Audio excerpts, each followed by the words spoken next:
அனைவருக்கும் வணக்கம். தைப்பூசம் வந்துருச்சுங்க. 2026 தைப்பூசம் இப்போ முருகனுடைய அருளால ரொம்பவே நிறைய பலனை நம்ம பெற போகிறோம். பொதுவாகவே தைப்பூசம் அப்படின்னு பார்த்தீங்கன்னா முருகனுடைய வழிபாட்டில் முக்கியமான ஒரு விழா அப்படின்னு கூட சொல்லலாம். இந்த தைப்பூசம் அப்படின்னு பார்த்தீங்கன்னா தை மாதத்தில் வரக்கூடிய பூச நட்சத்திரமும் பௌர்ணமியும் இணைந்து வரக்கூடிய நாளை தான் தைப்பூச திருநாளாக நம்ம கொண்டாடுறோம். இது நன்மை தீமையை எல்லாமே வெற்றி கொண்ட நாளாக கொண்டாடப்படுது. உலகம் முழுவதும் இருக்கக்கூடிய முருக பக்தர்கள் இந்த நாளில் விரதம் இருந்து பக்தியோடு தங்களுடைய வேண்டுதலை நிறைவேற்றுவது வழக்கம்தான். இந்தியா மட்டும் இல்லாமல் மலேசியா, சிங்கப்பூர், இலங்கை, அமெரிக்கா, கனடா அப்படின்னு பல நாடுகள்லையும் முருக பக்தர்கள் இந்த நாளை விழா எடுத்து கொண்டாடுவாங்க. அப்படிப்பட்ட இந்த தைப்பூசம் 2026 எப்போ வருது, நம்ம என்ன மாதிரியான விரதங்கள் இருக்கலாம், மேலும் தைப்பூசத்துக்கு என்னெல்லாம் சிறப்பு இருக்குது, இப்படி நிறைய சுவாரஸ்யமான பயனுள்ள தகவல்களை தெரிஞ்சுக்க போகிறோம். இந்த வீடியோவை பார்க்கும்போது வெற்றிவேல் முருகனுக்கு அரோகரா என்ற வாசகத்தை கமெண்ட் பாக்ஸில் பதிவிட்டுருங்க. நீங்கள் தைப்பூசத்துக்கு என்ன மாதிரியான விரதங்கள் இருப்பீங்க, எந்த கோவிலுக்கு போய் வழிபாடு செய்வீங்க, உங்களுடைய கருத்துக்களை மறக்காமல் சொல்லிடுங்க. அதே போல் 6 படை வீடுகளில் நீங்கள் எத்தனை படை வீடுகளுக்கு போயிருக்கீங்க, இந்த படை வீட்டுக்கு நான் இன்னும் போனதில்லை அப்படின்னலாம் இருந்துச்சுன்னா மறக்காமல் கமெண்ட் பாக்ஸில் பதிவிடுங்க. நீங்கள் இன்னும் உற்சாகம் டிவி சேனலை சப்ஸ்கிரைப் பண்ணாமல் இருந்தால் சப்ஸ்கிரைப் பண்ணிக்கோங்க. கூடவே இருக்க பெல்லைக்கான மறக்காமல் கிளிக் பண்ணிடுங்க. வாங்க வீடியோக்குள்ளே போகலாம். இந்த வீடியோவை பார்த்துட்டு இருக்கக்கூடிய உங்கள் வீட்டில் எப்போ பாரு சண்டை சச்சரவு, ஒரு அமைதி இல்லாத நிம்மதி இல்லாத சூழ்நிலை ஏற்படுதுங்களா? அதாவது என்னதான் நான் காசு பணம் சம்பாதிச்சாலும் என் கையில் அந்த காசு பணம் நிற்கிறது கிடையாது, வரவுக்கு மீறிய செலவு இருக்குது, அதே போல் வீட்லேயும் எனக்கு நிம்மதி இருக்கிறதில்ல அப்படின்னு வருத்தப்படுறீங்களா? இந்த வீடியோவுக்கு கீழே டிஸ்கிரிப்ஷனில் வராகியம்மன் ஜோதிட நிலையத்தின் தொலைபேசி எண் கொடுத்துருக்கேன். அந்த எண்ணுக்கு தொடர்பு கொண்டு பேசி பாருங்கள். கண்டிப்பாக உங்கள் வாழ்க்கைக்கு சிறப்பான வழிகாட்டுதல் சொல்லுவாங்க. நாம் இப்போ தைப்பூசத்தை பற்றி பார்த்துட்ருக்கோம். முருகப்பெருமானுக்கு உரிய முக்கியமான நாள் அப்படின்னு பார்த்தோம். குறிப்பிட்டு முருக பக்தர்கள் நிறைய பேர் இந்த தைப்பூசத்தில் விரதம் இருப்பாங்க. புராணத்தின்படி பார்த்தீங்க அப்படின்னா முருகப்பெருமான் தேவர்களுடைய சேனாதிபதியாக கருதப்படுறாரு. சூரபத்மனை வதம் செய்வதற்காகத்தான் அன்னை பார்வதி கிட்ட இருந்து முருகப்பெருமான் வேல் வாங்கிய தினம் இந்த தைப்பூச திருநாள் அப்படின்னு குறிப்பிடப்படுது. முருகப்பெருமானுடைய திருக்கையில் இருக்கும் வேல் ஞானத்தின் வடிவமாக சொல்கிறாங்க. இது பிரம்ம ஞானத்தின் அடையாளம். உலகத்தை தீய சக்திகளிடம் இருந்து காத்து அனைவருக்கும் நன்மை வழங்கக்கூடிய பார்வதி தேவி வேல் என்னும் ஆயுதத்தை முருகப்பெருமானுக்கு அளித்ததாக சொல்லுவாங்க. அப்படி இந்த தைப்பூச திருநாள் அப்படின்னு பார்த்தீங்கன்னா ரொம்ப சிறப்பு. சரி, இந்த ஆண்டு எப்போது தைப்பூசம் வருது அப்படின்னு பார்த்தீங்கன்னா தைப்பூச திருநாள் பிப்ரவரி மாதம் 1ஆம் தேதி ஞாயிற்றுக்கிழமை அன்று வருதுங்க. அன்றைய தினம் காலை 4:41 மணிக்கு துவங்கி பிப்ரவரி மாதம் 2ஆம் தேதி காலை 4:43 வரை பௌர்ணமி திதி இருக்கும். அதே போல் பிப்ரவரி 1ஆம் தேதி அன்று அதிகாலை 1:54 மணிக்கு துவங்கி பிப்ரவரி 2ஆம் தேதி அதிகாலை 1:01 மணி வரை பூச நட்சத்திரம் இருக்கும். இதனால் பிப்ரவரி 1ஆம் தேதி அன்று அதிகாலையை எழுந்து குளிச்சு முடிச்சுட்டு பக்தர்கள் விரதத்தை துவங்கிடலாம். தைப்பூச நாள் அன்னைக்கு விரதம் இருந்து வழிபட்டா தீராத பகை கூட தீருமா, துன்பம்ல இருந்து நம்மளால வெளிவர முடியும் அப்படின்னு சொல்றாங்க. அதே போல உறவுகளுக்குள்ள இருந்த பகை மாறி ஒற்றுமை ஏற்படும், தீமைகள்ல இருந்து விடுபடலாம். முருகப்பெருமானின் அருளும் பாதுகாப்பும் எப்போதுமே நமக்கு இருக்கும் அப்படின்னு சொல்லலாம். சரி, குறிப்பாக இந்த தைப்பூச நாளில் மேலும் என்னெல்லாம் சொல்கிறாங்க அப்படின்னு பார்த்தீங்கன்னா, இந்த திருநாள் அன்னைக்கு விரதம் இருந்து முருகப்பெருமான பக்தியோடு வழிபட்டா கெட்ட கர்மாக்கள் எல்லாம் அழிந்து வாழ்க்கையே மாறும், நன்மைகள் அதிகரிக்கும் அப்படின்னு சொல்லலாம். தைப்பூசத்தில் முருகனுடைய அருளை பெற வேண்டும் அப்படிங்கிறதுக்காக சில பேர் 48 நாட்களும் சில பேர் 1 மாதமும் விரதம் இருக்கிறது வழக்கம். முடியாதவங்க தைப்பூசம் அன்னைக்கு மட்டும் விரதம் இருந்து முருகனை வழிபடலாம். தைப்பூசம் அன்று காவடி எடுப்பதும் பால் குடம் சுமப்பதும் அழகு குத்தி பாத யாத்திரையாக சென்று பக்தர்கள் தங்களுடைய வேண்டுதல்களை நிறைவேற்றுவதும் உண்டு. ஏதாவது வேண்டுதல் வைத்து தைப்பூசம் அன்னைக்கு முருகனுக்கு விரதம் இருந்தோம் அப்படின்னா அது நிச்சயமா நிறைவேறும் அப்படிங்கிறது தாங்க மிகப்பெரும் நம்பிக்கை.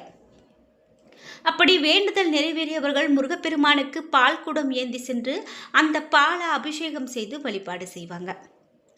இந்த தைப்பூச நாள் அன்னைக்கு காலை முதல் உபவாசம் இருக்கலாம். அதாவது உபவாசமாக இருந்து விரதம் இருக்கிறது ரொம்ப சிறப்பு. முடியாதவங்க பால் பழம் மட்டும் சாப்பிட்டு விரதம் இருக்கலாம். முருகனுடைய பாடல்களை பாடியும் முருக மந்திரங்களை மனதார சொல்லியும் வழிபடலாம். அருகில் இருக்கக்கூடிய முருகன் கோவிலுக்கு சென்று முருகனை தரிசித்து வழிபாடு செய்யலாம். முருகப்பெருமானுக்கு நாம் முருகன் கோவிலுக்கு செல்ல முடியாதவங்க வீட்டிலேயே கூட முருகப்பெருமானுடைய படத்துக்கு முன்பு விளக்கு ஏற்றி மனமுருகி முருகனை வழிபாடு செய்யலாங்க. அதுவும் சிறப்பு தான். குறிப்பாக இந்த தைப்பூச நாளில் நாம் எப்படியெல்லாம் வழிபாடு செய்யணும் அப்படிங்கிற உங்களுக்கு ஏதாவது தகவல்கள் தெரியும் அப்படின்னா மறக்காமல் உங்களுடைய கருத்துக்களை கமெண்ட் பாக்ஸில் சொல்லிடுங்க. ஒரு சிலர் வீடுகளில் விசேஷமான விரதங்கள் இருந்தோ அல்லது நைவேத்தியங்கள் படைத்தோ வழிபாடு செய்கிறது கூட கொண்டு இருப்பாங்க.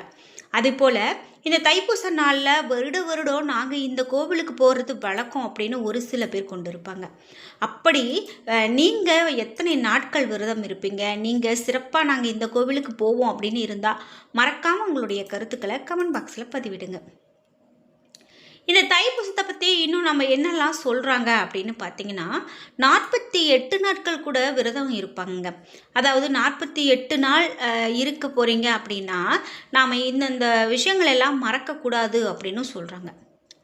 குறிப்பிட்டு தைப்பூசத்தன்னைக்கு நாம் விரதம் இருக்கும்போது முக்கியமாக குழந்தை இல்லாத தம்பதிகளுக்கு நிச்சயம் குழந்தை வரம் கிடைக்கும் அப்படின்னு சொல்கிறாங்க.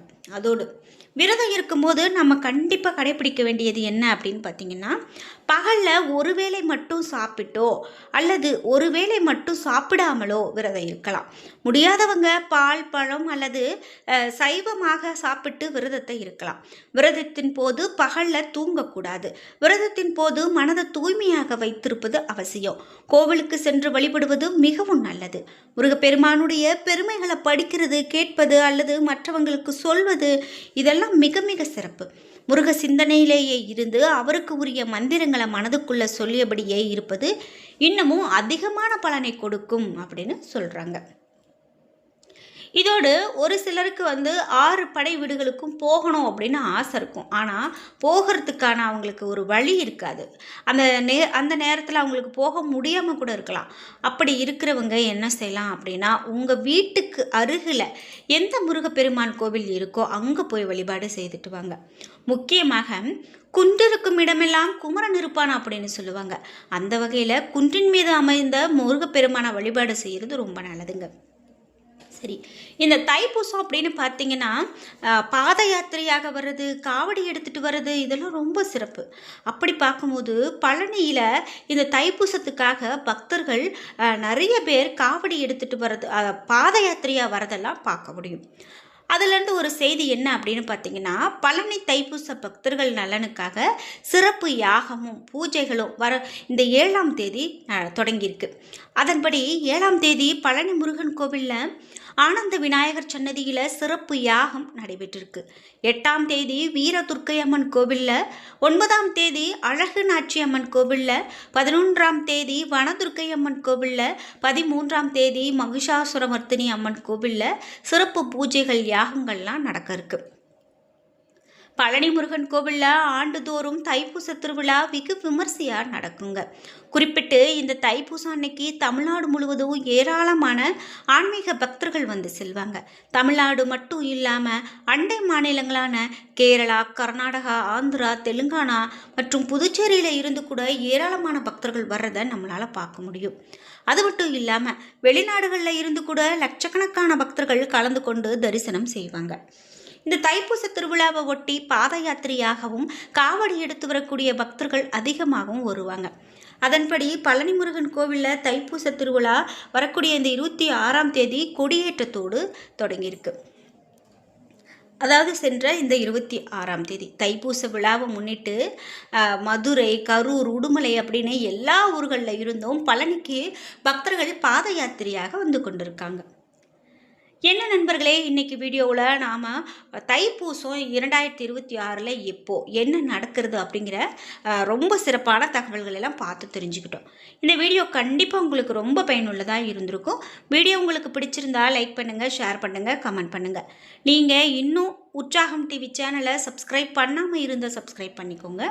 கூடவே இருக்க பெல் ஐக்கானை மறக்காமல் கிளிக் பண்ணிடுங்க. அப்போ தான் நாங்கள் போடுற இது போன்ற பயனுள்ள வீடியோக்கள் உங்களுக்கு உடனுக்குடன் நோட்டிஃபிகேஷனாக வந்து சேரும். நன்றி வியூவர்ஸ்.